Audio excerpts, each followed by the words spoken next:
हाँ, so next concept है हमारा ionization constant of water and its ionic product. Okay, देखो पहले नाम को समझो।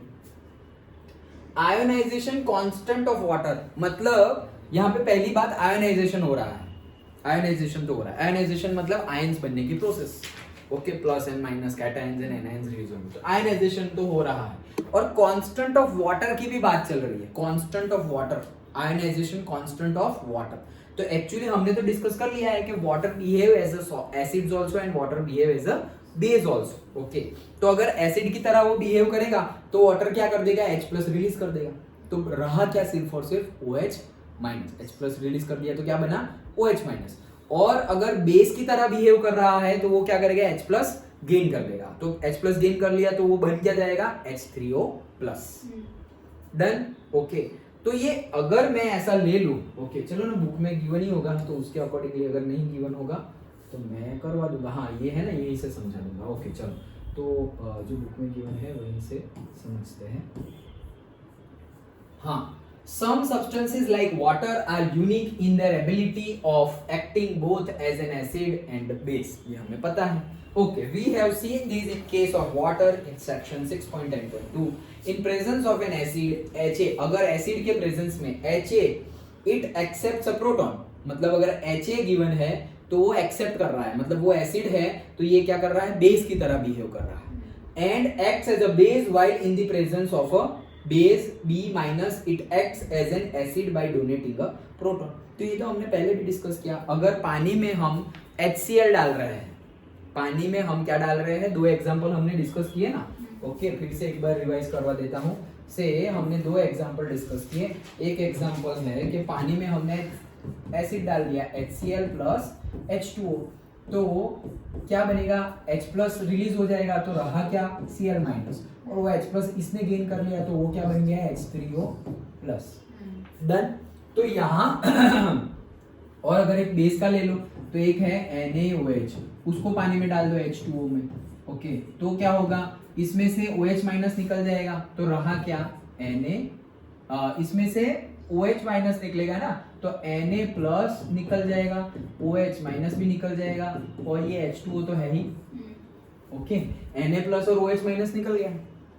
अंडरस्टूड। ओके, और वहां पे Na+ OH-, sorry OH- and H2O तो है ही। अब ये जो H2O है वो OH को वापस गेन करके जो बनाना है बना देगा। लेकिन कहने का मीनिंग क्या है, यहां पर सिर्फ हम ये समझ रहे हैं कि इफ दिस इज एसिड तो H2O किसकी तरह बिहेव किया, बेस की तरह, क्योंकि इसने जो H+ निकाला वो इसने ही तो गेन किया और ये बन गया। वैसे ही यहाँ पे ये बेस है तो ये कैसे बिहेव कर रहा है, एसिड की तरह। ये कैसे बिहेव कर रहा है, एसिड की तरह। ये अगर बेस है तो पानी कैसे बिहेव किया, एसिड की तरह। यहाँ पानी कैसे बिहेव किया, बेस की तरह। अगर ये एसिड की तरह बिहेव कर रहा है तो वो क्या करेगा, H+ रिलीज करेगा। तो इसने H+ रिलीज कर दिया, अगर इसने H+ रिलीज कर दिया तो उसके पास बचा क्या, H+ उसने रिलीज कर दिया तो बचा क्या, OH-। ये एक OH- था, ये दूसरा OH- और इसने एक H+ रिलीज किया वो, और इसमें से Na+ और OH- निकल गया था। अंडरस्टूड। ओके, तो हुआ क्या, H+ यहाँ पे अकेला है और यहाँ पे H2O है, तो ये इकट्ठा होके वापस क्या बन जाएगा, H3O+। अंडरस्टूड, पक्का समझ में आ रहा है। ओके, तो कहने का मीनिंग क्या है, एसिड के साथ H2O बेस की तरह बिहेव कर रहा है, बेस के साथ H2O एसिड की तरह बिहेव कर रहा है, वही बोल रहे हैं बस, दैट्स इट। ओके, हाँ, so in the presence of an acid Ha accepts, वही चीज हम बोल रहे हैं, डिस्कस किया। In pure water 1 H2O molecule donates a proton. अगर प्योर वाटर, वाटर और वाटर लिया और कुछ नहीं, अगर वाटर और एसिड लिया तो एसिड लिया तो वाटर बेस की तरह बिहेव करेगा, और अगर बेस और वाटर लिया तो वाटर एसिड की तरह बिहेव करेगा। लेकिन वाटर और वाटर नहीं लिया, ना एसिड डाला ना बेस डाला, वाटर के अंदर दूसरा तुमने वाटर डाल दिया।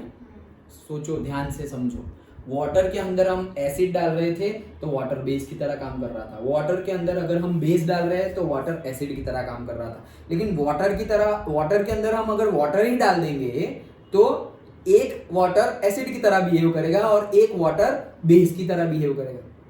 डन। तो जो वाटर एसिड की तरह बिहेव करेगा वो H प्लस रिलीज कर देगा, और जो वाटर बेस की तरह बिहेव करेगा वो H प्लस गेन कर लेगा। सिंपल है, डन, ओके। चलो, so in pure water one H2O molecule donates a proton and acts as an acid, and another water molecule accepts a proton and acts as a base. At the same time, the following equilibrium exists. तो देखो ये equilibrium reach हो रहा है। देखो यहां पर मैंने वाटर में वाटर डाल दिया, डन। वाटर में क्या डाल दिया? वाटर ही डाला हुआ है। तो H2O अगर ये एसिड की तरह बिहेव कर रहा है तो दूसरा H2O बेस की तरह बिहेव करेगा। अगर ये H2O एसिड की तरह बिहेव कर रहा है तो उसमें से H प्लस निकल जाएगा। तो उसमें से अगर H प्लस निकल गया तो रहा क्या? OH minus. ओके, तो ये एसिड है तो जो रहेगा वो क्या बन जाएगा? Conjugate base. और जो H प्लस इसने रिलीज किया वो ये ले लेगा, तो H2O है ये बेस है, तो इसमें से जो H3O प्लस बनेगा वो क्या बन जाएगा? Conjugate acid. अंडरस्टूड?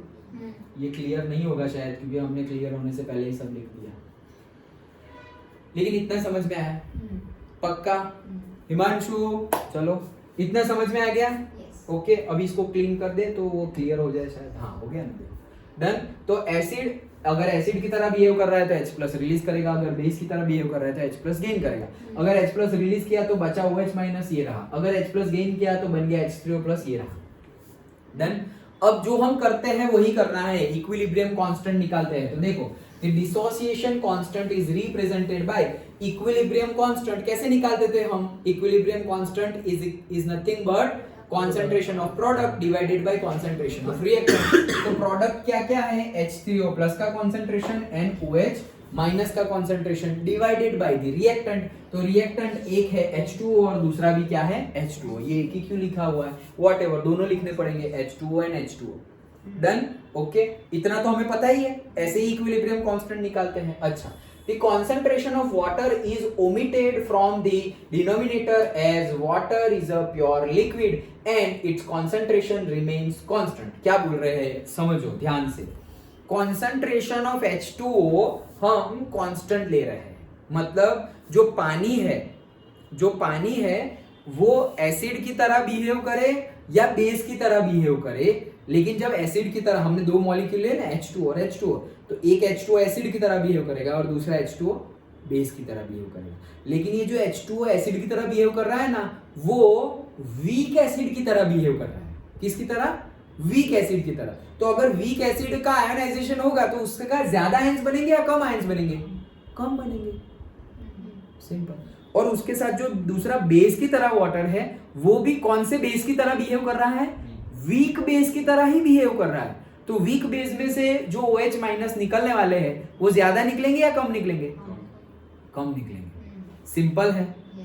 तो एसिड, एक वाटर एसिड की तरह है, एक वाटर बेस की तरह है, लेकिन दोनों के दोनों कौन से हैं? वीक एसिड और वीक बेस है। मतलब उनमें से जो आयन बनेंगे, कौन से आयन बने हमने देखे तो सही, H3O plus and OH minus.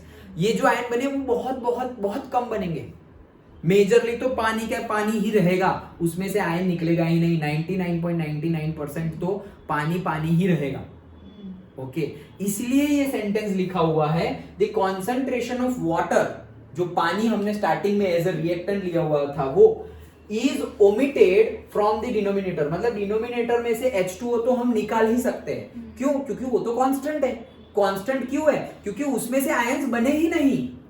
अगर आयंस बनते तो उनका H2O का कॉन्सेंट्रेशन कम हो जाता। जैसे मैंने एसिड लिया हुआ है, वीक एसिड, तो वीक एसिड 100 ग्राम लिया हुआ है, तो 100 ग्राम में से ऐसा समझो 50 ग्राम आयंस बन गए। तो मेरे पास जो वीक एसिड है वो बचेगा 50 ग्राम, और 50 ग्राम का क्या बन जाएगा? H प्लस और OH माइनस H2O में से। लेकिन ऐसा हो नहीं रहा है। क्यों? क्योंकि ये तो वीक एसिड की तरह काम कर रहा है। मतलब 99 ग्राम तो बैठ गया, 99.99 ग्राम बैठ गया, और 0.01 ग्राम सिर्फ H प्लस और OH माइनस बना। 0.01। तो ऑलमोस्ट अगर मैंने लिया हुआ होता क्या 100 ग्राम, तो रहेगा कितना फिर? 99.99। तो वो 100 ही है ना। कैलकुलेशन के लिए 99.99 को हम 100 नहीं लेते हैं ना। ओके, तो दैट्स वाई वो बोल रहे हैं कि उसको हम कॉन्स्टेंटली ले सकते हैं। इट इज नथिंग बट ऐसा समझो कि एक हाथी जा रहा है और चलते चलते चलते चलते उसकी पूंछ पर से उसका एक बाल गिर गया, एक हेयर गिर गया। अब हम बोलेंगे कि उसका मास कम हो गया। अरे क्या मास कम हो गया, एक बाल गिरा है, उतना ऐसे सांस लेगा तो उतना मास और बढ़ जाएगा। ओके तो हाथी चल रहा हो और उसके पूंछ में से एक हेयर निकल जाए तो वो उसका मास थोड़ी कम होगा। उसका मास तो जितना था 2000 kg था तो 2000 kg ही रहेगा। थोड़ी एक ऐसे लंबी सांस लेगा तो जितना मास निकला उससे ज्यादा तो उसने एयर गेन कर ली। अंडरस्टूड? तो कहने का मीनिंग ये है कि वाटर का जो कॉन्सेंट्रेशन है, जो हाथी का मास था वो कांस्टेंट रहा, वैसे ही जो वाटर का कॉन्सेंट्रेशन है वो क्या है, कांस्टेंट है। क्यों? क्योंकि हाथी के पीछे से एक ही बाल गिरा था जिसका कोई मास नेग्लिजिबल है उसके कंपेयर में। तो वैसे ही H2O में से एकदम माइनर 0.01 कॉन्सेंट्रेशन और 0.01% ही आयंस बने हैं, बाकी जैसे थे वैसे के वैसे ही है। ओके मतलब कहने का मीनिंग है कि कॉन्सेंट्रेशन को हम कांस्टेंट ले सकते हैं क्योंकि उसमें से जो आयन बन रहे हैं वो ज्यादा है नहीं। पानी में पानी डालेंगे तो थोड़ी H+ और OH- इतने बनते हैं, नेग्लिजिबल बनते हैं, नेग्लिजिबल। अंडरस्टूड? ओके तो इसीलिए अगर 99.99 लिखो या 100 लिखो सेम ही है, तो हम बोल रहे हैं कि वाटर का कॉन्सेंट्रेशन कांस्टेंट है, और अगर कांस्टेंट है तो उसको हम इलिमिनेट कर सकते हैं। ओके डिनोमिनेटर में से देखो H2O is incorporated with the equilibrium constant to give a new constant Kw which is called the ionic product of water। तो ये पूछा जाता है कि what is ionic product of water? Ionic product of water क्या है? So it is nothing but the product of concentration of the ions produced by the water। Ionic product of water क्या है? देखो यहां से मैं तुम्हें और इजीली थोड़ा समझाता हूं।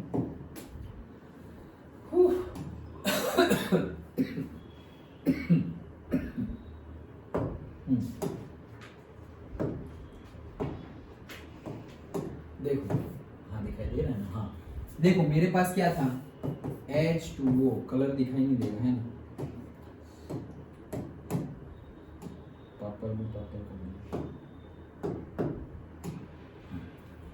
मेरे पास क्या था H2O प्लस H2O, उसमें से क्या बना, ये अगर एसिड की तरह बिहेव कर रहा है तो ये बेस की तरह, ये एसिड की तरह बिहेव कर रहा है तो उसमें से H+ निकल जाएगा तो रहा क्या, OH-। तो ये एसिड है तो ये क्या बन गया, कॉन्जुगेट बेस। फिर ये अगर बेस की तरह बिहेव कर रहा है तो वो H+ गेन करेगा, H+ गेन करेगा तो H2 में से क्या बन जाएगा, H3O+। ये बेस है तो ये क्या बन गया, कॉन्जुगेट। डन? बस अब हम इक्विलिब्रियम कांस्टेंट निकालते हैं। तो K is equals to equilibrium constant जैसे हम निकालते थे वैसे ही, तो concentration of product OH minus, concentration of product H3O+, done, divided by the concentration of reactant H2O and H2O। Done? Now what we are telling कि जब ये जो आयंस बन रहे हैं यहाँ पर ये एसिड की तरह बिहेव कर रहा है, लेकिन कौन सा एसिड, वीक एसिड। ये बेस की तरह बिहेव कर रहा है लेकिन कौन सा बेस, वीक बेस। मतलब कि यहाँ अगर तुमने 100 ग्राम लिया और यहाँ भी तुमने 100 ग्राम लिया तो ये लोग तो नेग्लिजिबल बनते हैं, तुम वैसा बोलते नहीं बनते तो भी चलेगा, क्योंकि वीक एसिड और वीक बेस मतलब क्या, उनका आयंस में कन्वर्जन बहुत बहुत बहुत कम होता है। ओके सो ये लोग आयंस में कन्वर्ट हो ही नहीं रहे, ज्यादातर जैसे पानी था पानी के फॉर्म में ही नीचे बैठ गए, उसमें से H+ OH- निकलने वाले नहीं है। मतलब जैसे मैंने बताया कि हाथी के पूंछ में से एक बाल निकल जाए उतना ही कम होगा। ओके सो दैट्स व्हाई हम ये कॉन्सेंट्रेशन को क्या लिख सकते हैं, कांस्टेंट। तो ये मल्टीप्लिकेशन जो होगा ओके वो क्या हो गया, कांस्टेंट। अगर ये दोनों का प्रोडक्ट कांस्टेंट है तो मैथ्स के अकॉर्डिंगली कांस्टेंट का मल्टीप्लिकेशन कांस्टेंट से करोगे तो एक नया कांस्टेंट मिलेगा, कांस्टेंट का मल्टीप्लिकेशन एक नए कांस्टेंट से करो तो एक दूसरा कांस्टेंट मिलेगा ना। मतलब दो नंबर का प्रोडक्ट करोगे तो एक तीसरा नंबर मिलेगा। ओके जैसे 2 एक कांस्टेंट है, 3 एक कांस्टेंट है, तो दोनों का मल्टीप्लिकेशन करोगे तो 6 मिलेगा, which is again a constant.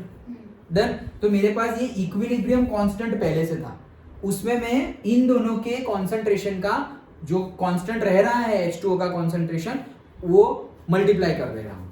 तो ये इक्विलिब्रियम के साथ ये H2O के कॉन्सेंट्रेशन को मल्टीप्लाई करो तो ये एक नया कांस्टेंट मिलेगा। ये किसका है, वाटर का है, वाटर का है, इसलिए हमने क्या लिख दिया, W, तो KW इज इक्वल टू क्या बन गया, सिर्फ और सिर्फ OH minus and H3O plus. Done, समझ में आया? इसी को बोलते हैं आयनिक प्रोडक्ट ऑफ वाटर। तो what is ionic product of water? It is nothing but concentration of the ion produced by the ionisation of the water, which is nothing but product of concentration of OH minus and the concentration of H3O plus। इसी को बोलते हैं हम आयनिक product of water, KW। Simple है, पक्का, understood, कोई confusion नहीं? अच्छा चलो, तो ये था हमारा आयनिक प्रोडक्ट ऑफ वाटर। अब प्रैक्टिकली अगर देखा जाए तो बता ही दूं, फिर बुक में देखते हैं। प्रैक्टिकली अगर हमने देखा तो हमने अभी तो बोला कि ये जो बनेगा वो बहुत बहुत बहुत कम बनेगा, बहुत ही कम बनेगा। कितना कम बनेगा? तो इनका कॉन्सेंट्रेशन एक्चुअली आता कितना है, OH माइनस का आता है रफली 1.0 इंटू 10⁻⁻⁷। इसका कितना आता है H3O प्लस का, उतना भी आता है 1.0 इंटू 10⁻⁷। तो एक्चुअली 1.0 तो मत लिखो ना भाई, 1 से मल्टीप्लाई करोगे तो वही रहेगा। ये तो थोड़ा अच्छा दिखे इसलिए लिखा हुआ है, अदरवाइज कितना है कॉन्सेंट्रेशन प्रैक्टिकली 10⁻⁷, इतना कम। ओके, 10⁻⁷ मोलर, इतना कम, मतलब 10⁻1 इंटू 1 1, 1 इंटू 10⁻⁷, 10⁻⁷, 10⁻⁷ इंटू 10⁻⁷ कितना होता है, 10⁻14। और ये क्या था, KW, तो KW की वैल्यू क्या मिल गई हमें, 10⁻14 मोलर। अंडरस्टूड, पक्का पता चला? ओके, तो ये भी प्रूव करने को बोले कि KW की वैल्यू 10⁻14 है, प्रूव करो। तो ये रही, प्रूव कर दी। उसमें क्या, इसकी लिखी मल्टीप्लाई कर दिया तो आ गया KW। सिंपल है। ओके, सो KW क्या है, आयनिक product of water. Okay, which KW है क्या, कांस्टेंट है, जो थियरी का नाम है, ionic constant, ionisation constant of water.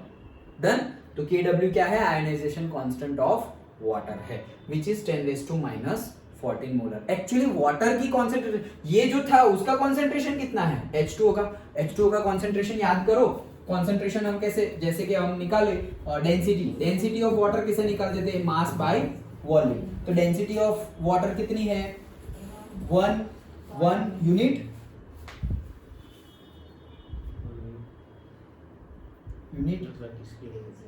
Density की यूनिट 1 अगर तुम बोलो तो क्या है, 1 क्या, केजी पर मीटर क्यूब, नहीं वो तो है 1000 केजी पर मीटर क्यूब। 1 बोलो तो 1000 नहीं है 1 बोलो तो ये यूनिट नहीं आएगा, और 1000 बोलो ग्राम पर सेंटीमीटर क्यूब, 1 ग्राम पर सेंटीमीटर क्यूब। डन, ओके, तो याद रखना, ये पहले भी बताया था, फिजिक्स में भी बताया था। तो इसकी डेंसिटी अगर हम इसे 1 कंसीडर कर ले तो सेंटीमीटर क्यूब, मतलब अगर हम देखें तो एक्चुअल में सेंटीमीटर क्यूब का तुम मिली में भी कन्वर्जन करोगे, वो सब हमने देख लिया है कि भाई 1 मीटर क्यूब में कितने लीटर होता है, 1000 लीटर होता है, करेक्ट। ओके, तो वो सेंटीमीटर में कन्वर्ट करना है, ऑल समय हमें पता है। तो एक्चुअली क्या आता है यहाँ से, हमें पता ही है यूनिट्स में कन्वर्जन, फिजिक्स में भी हमने देखा है।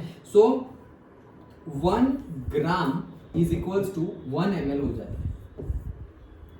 ओके, और 1000 gram is equals to 1000 ml। Understood, पक्का? मैंने बताया था, याद करो, वाटर के लिए 1 kg is equals to 1 litre होता है, याद आया? लेकिन मिल्क के लिए, ब्लड के लिए वो नहीं होता, ऑयल के लिए वो नहीं होता, लेकिन वाटर के लिए 1 kg 1 लीटर होता है। तो देखो 1000 ग्राम मतलब कितना, 1 kg, तो 1000 ml मतलब कितना, 1 लीटर। Done, okay. तो अभी इसकी मोलारिटी निकालनी हो वाटर की तो कैसे निकालेंगे, वो तो हमने फर्स्ट चैप्टर में पढ़ लिया था, फर्स्ट एंड सेकंड चैप्टर में केमिस्ट्री के। ओके, तो क्या था मोलारिटी का formula, weight by molecular mass into 1000 divided by volume of solution in ml। याद आया फॉर्मूला? ये मोलारिटी का फॉर्मूला हमने स्टार्टिंग में केमिस्ट्री का स्टार्ट किया था लास्ट ईयर, तब पढ़ा था। ओके, तो कितना है उसका मास, कितना है, तो मेरे पास सपोज 1000 ग्राम है, तो 1000 ग्राम मास। उसका मॉलिक्यूलर मास वाटर का कितना होता है, 18, तो ये हो गया 18। ये तो फॉर्मूला का 1000 है। और वॉल्यूम अगर 1000 ग्राम लिया तो वॉल्यूम कितना आ गया, 1000 ml। डन, ओके सब समझ में आया? सर तो ये ऑक्सीजन का H2O का, ऑक्सीजन का नहीं। ओके तो ये कैंसल्ड हो गया, तो 1000/18 क्या आएगा? वो आएगा 55.55 मोलर। 1000/18 करेंगे तो कितना आएगा? 55.55 मोलर। तो ये भी तुम्हें पूछ ले कि भाई derive the molarity of the water, और डायरेक्टली पूछ ले कि 55.55 is the molarity of water, explain. तो तुम्हें ऐसे पूरा एक्सप्लेन करना पड़ेगा। पहले तो ये फॉर्मूला पता होना चाहिए, नहीं तो नहीं आएगा।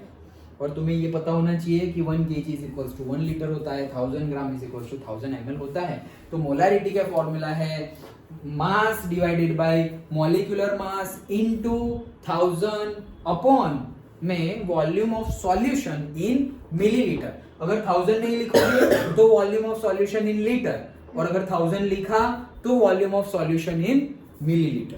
तो फॉर्मूला तब भी मैंने बताया था कि फॉर्मूला अच्छे से याद रखना। अगर ये ml में ले रहे हो तो यहाँ पे 1000 आएगा, अगर ml में नहीं ले रहे हो, लीटर में ले रहे हो तो 1000 नहीं आएगा। याद आया ना? ओके तो वैसे अगर हम प्रूव करें तो हमारा आ गया क्या? 55.55 मोलर वाटर का कॉन्सेंट्रेशन। तो देखो कहाँ ये H2O का कॉन्सेंट्रेशन कितना? 55.55, इसका भी 55.55, और आया कितना? ये देखो ये है कितना? 55.55, ये कितना है? 55.55। इसका कितना आया प्रैक्टिकली? 10⁻⁻⁷। इसका कितना आया? 10⁻⁻। अभी 55.55 की यहाँ कोई कंपैरिजन है क्या? ये हाथी है और ये उसका बाल है, पूंछ में से निकला हुआ। 10⁻⁷, 1 2 3 4 5 6, 1 2 3 4 5 6 7, 1 2 3 4 5 6, 1 2 3 4 5 6 7 और 8 नहीं, तो 8 नहीं आएगा।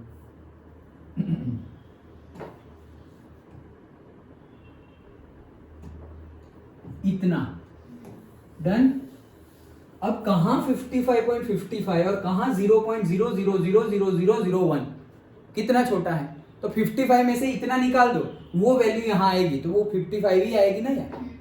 55 में से मैं अगर माइनस कर दूं 0.000001, तो वो क्या आएगा?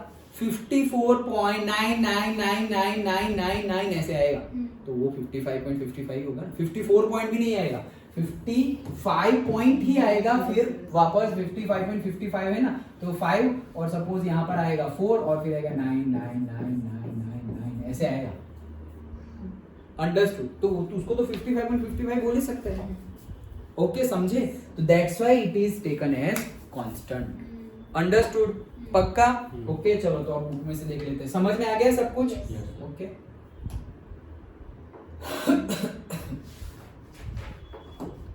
हाँ तो देखो ये हमने लिख दिया, और इसी को बोलते हैं ionic product of water. The concentration of H+ has been found out experimentally as 10⁻⁷ at 298 25 degree Celsius पर 10⁻⁷ मोलर दिखी, पता चली experimentally. As dissociation of water produces equal number of H+ and OH- ions, the concentration of hydroxyl OH- का भी उतना ही है। Kw, तो Kw की वैल्यू क्या हो गई? 10⁻⁴। सिंपल है, वो अभी हमने जो डिस्कस किया वही है। Okay, the value of Kw is the temperature dependent as it is an equilibrium constant. Equilibrium constant के साथ मल्टीप्लाई किया था ना हमने, और इक्विलिब्रियम तो टेम्परेचर के ऊपर डिपेंड है। वो तो सब फैक्टर्स अफेक्टिंग इक्विलिब्रियम में हमने देख लिया, टेम्परेचर भी था एक। तो इक्विलिब्रियम तो टेम्परेचर के ऊपर डिपेंडेंट है। तो ये डेटा किसके लिए है? 25 डिग्री सेल्सियस और 298 केल्विन पर ये 10⁻⁷ मोलारिटी मिल रही है, और Kw की वैल्यू 10⁻⁴ मिल रही है। अगर हमने टेम्परेचर चेंज किया, 298 की जगह हमने कर दिया से 598, तो Kw की वैल्यू ये रहेगी नहीं, वो बोल रहे हैं। अच्छा, द डेंसिटी, अभी जो हमने 55 डिस्कस किया वो लिखा हुआ है। The density of pure water is 1000 ग्राम पर litre. Okay, and density of pure, देखो अभी कैसे यहाँ पे तुम और कंफ्यूज होगे, सर यहाँ तो ना 1000 kg पर लीटर है, मीटर क्यूब है। एक यूनिट, मैंने तुम्हें दो डेंसिटी बताई, एक बताई 1000 kg पर मीटर क्यूब और दूसरी बताई 1 ग्राम पर सेंटीमीटर क्यूब, और यहाँ पर वो दोनों में से कोई भी यूनिट नहीं है।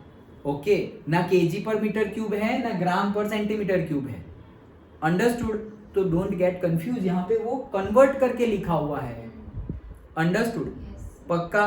तुम एक ही याद रखोगे तो भी चलेगा, तुम सिर्फ 1000 याद रखोगे तो 1000 के साथ उसका यूनिट याद रख लो, केजी पर मीटर क्यूब। अभी मैं मीटर क्यूब ना लग के लीटर लिखूं तो लीटर लिख ही सकते हैं ना, तो देखो इन्होंने लीटर लिखा है, मतलब मीटर क्यूब भी लिख सकते हैं उसकी जगह। डन? अंडरस्टूड? ओके, तो वही चीज है। And it's molar mass is 18 ग्राम पर मोल, वो तो पता ही है, H2O का निकालेंगे, 2 × 1 प्लस ऑक्सीजन का 16, तो 16 + 2 कितना हो गया? 18।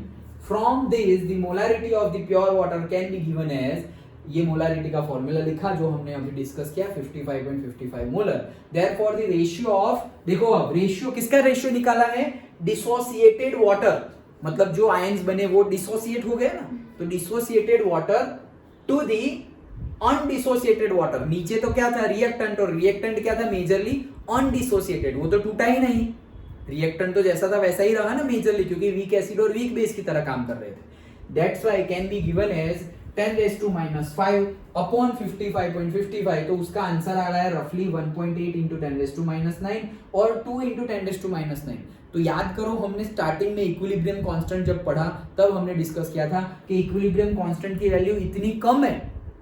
याद करो, हमने KW की और K इक्विलिब्रियम, K की वैल्यू से हम बोल सकते थे कि फॉरवर्ड में प्रोसेस जा रही है या बैकवर्ड में प्रोसेस जा रही है। तो KW की वैल्यू क्या है? कम है। KW की वैल्यू कम है मतलब प्रोडक्ट ज्यादा है या रिएक्टेंट ज्यादा है? KW की वैल्यू कम है, देखो कितनी कम है, 10⁻⁹।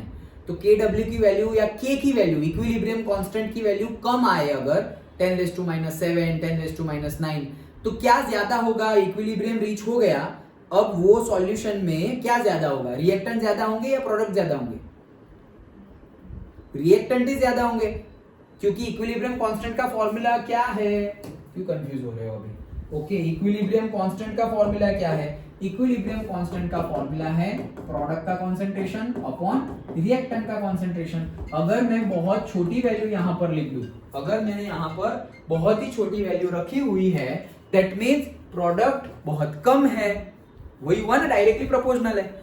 और अगर मैंने यहां पर बड़ी वैल्यू लिखी हुई है 10⁻3, मतलब प्रोडक्ट ज्यादा है और रिएक्टेंट कम है। छोटी वैल्यू लिखी हुई है मतलब ये कम है, ये जो है वो, अगर ये ज्यादा है तो ये ज्यादा है, अगर ये कम है तो ये कम है। डन? तो KW की वैल्यू ये है 10⁻⁷, विच इज लेस, वो लेस है तो प्रोडक्ट भी क्या है? लेस। अगर प्रोडक्ट लेस होगा तो रिएक्टेंट क्या होगा? मोर।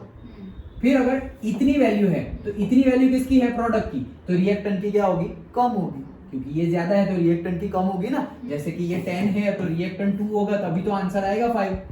लेकिन तो अगर तुम 2/10 करोगे तो आंसर तो 0.5 आएगा और 0.4 आएगा। अंडरस्टूड? क्या 0.4 0.5 0.2 आएगा। अंडरस्टूड? Okay, sure? पक्का ना? ओके, तो अभी वो सेंटेंस लिखा हो समझ में आया कि ये तो हमने पहले पढ़ चुका है, याद आया? KW की वैल्यू बहुत ज्यादा हो तो रिएक्टेंट ज्यादा होगा, मतलब क्या ज्यादा होगा वो तुम्हें बताना है।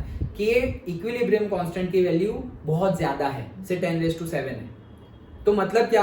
प्रोडक्ट ज्यादा है और रिएक्टेंट कम है, क्योंकि इक्विलिब्रियम कांस्टेंट तो प्रोडक्ट बाय रिएक्टेंट है, तो प्रोडक्ट ज्यादा है और रिएक्टेंट कम है। तो कांस्टेंट इक्विलिब्रियम रीच होने के बाद तुम देखोगे तो उसमें प्रोडक्ट ज्यादा दिखेगा और रिएक्टेंट कम दिखेगा। मतलब क्या? मेजरली रिएक्टेंट का प्रोडक्ट में कन्वर्जन हो गया। मतलब कौन सी रिएक्शन ज्यादा हुई, फॉरवर्ड या बैकवर्ड?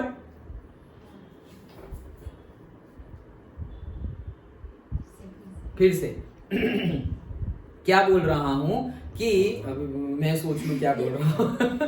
अच्छा, मैं बोल रहा हूं कि हम जैसे इक्विलिब्रियम कांस्टेंट की वैल्यू, ये सब हमने किया हुआ है। मैं क्या बोल रहा हूं कि K की वैल्यू क्या है? Concentration of product upon concentration of reactant. अब मैं बोलूं कि K की वैल्यू है 10⁻⁵, तो 10⁻⁵ K की वैल्यू है। अभी तुम्हें आंसर समझ में आएगा, लिखा ना इसलिए। तो 10⁻⁵ K की वैल्यू है। मेंटली थोड़ा कंफ्यूजन होता है, दैट्स व्हाई मैं बोल रहा हूं कि लिखो 10⁻⁵ K की वैल्यू आई, मतलब क्या ज्यादा होगा? प्रोडक्ट या रिएक्टेंट?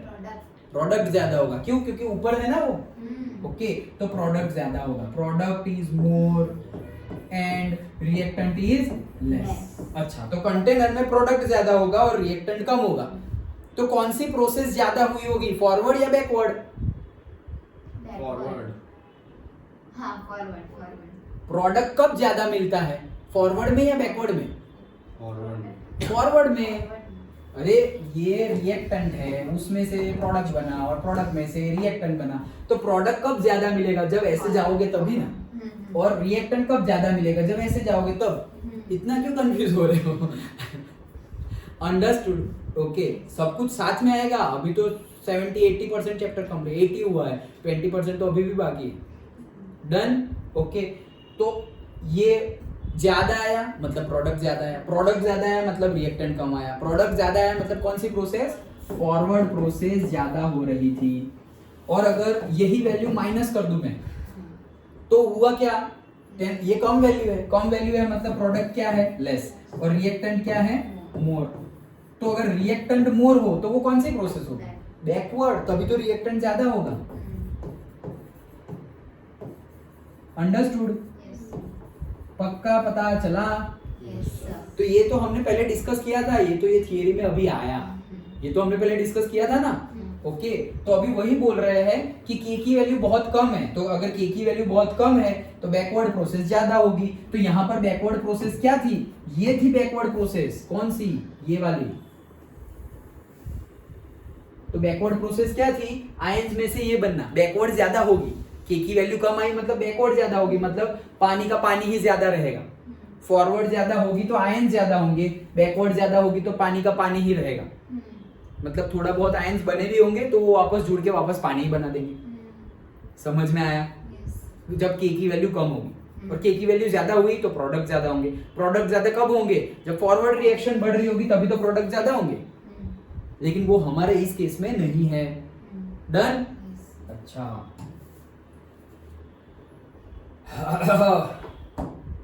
सो इतना कम वैल्यू आया, equilibrium lies mainly towards the undissociated water.